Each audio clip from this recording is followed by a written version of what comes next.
It looks like a monumental effort. There was actually a group who studied this in detail, where they sat at the high school campus and counted the number of cars that exit the campus at lunchtime. They counted the number of people in the cars for 1 week.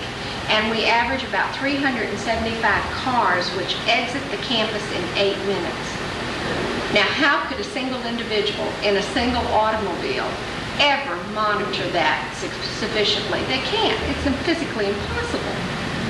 So, what are we talking about? I mean, I think we're talking about an impossibility to do it properly, whereas with a closed campus, you automatically are regulating that. You know, if you're monitoring seniors and whatnot, you're automatically regulating that, probably to the nth degree.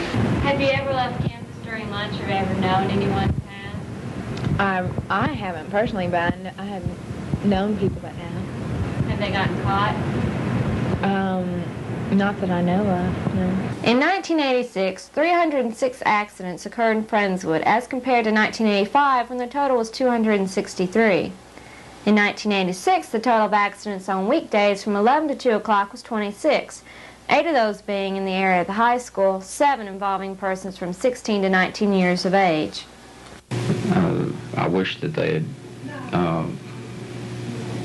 do something about their driving habits. It concerns us all when students or anybody speeds, and the liability is there of an accident.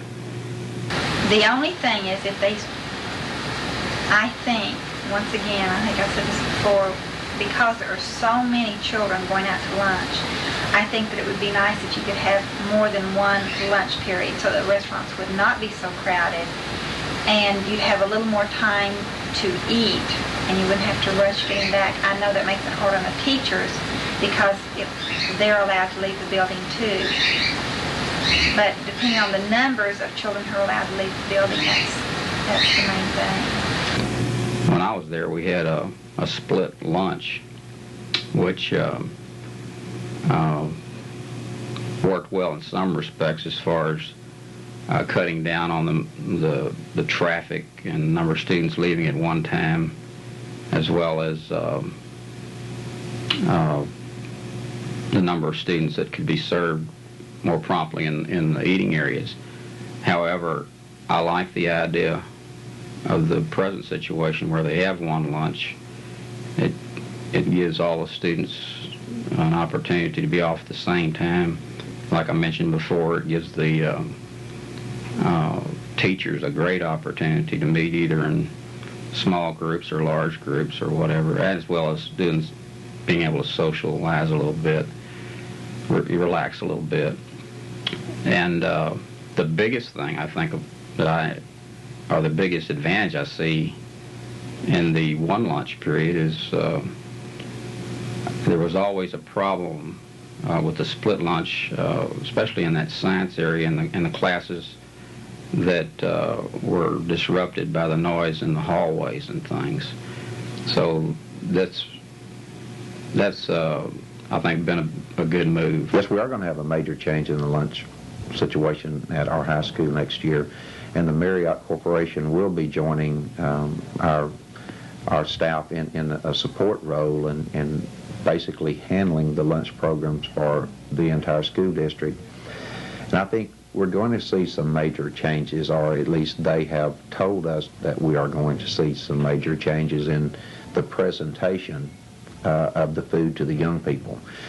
They have a concept that's basically a multi-snack bar approach, and whereby they will have 5 different stations that will be featuring and highlighting different types of food in each station. One may be Mexican food, and one may be salads and soups, and one may be sandwiches of different types. And I think we're going to see some better things happen for our students and the lunch program here. More choices, hopefully more quality, and definitely a greater variety to choose from. Even though the reasons for having or not having closed campus are varied, it probably always will remain a possibility. However, the decision is not in the hands of the students, it's in the hands of the administration. This has been Kathy Payne, MCS News.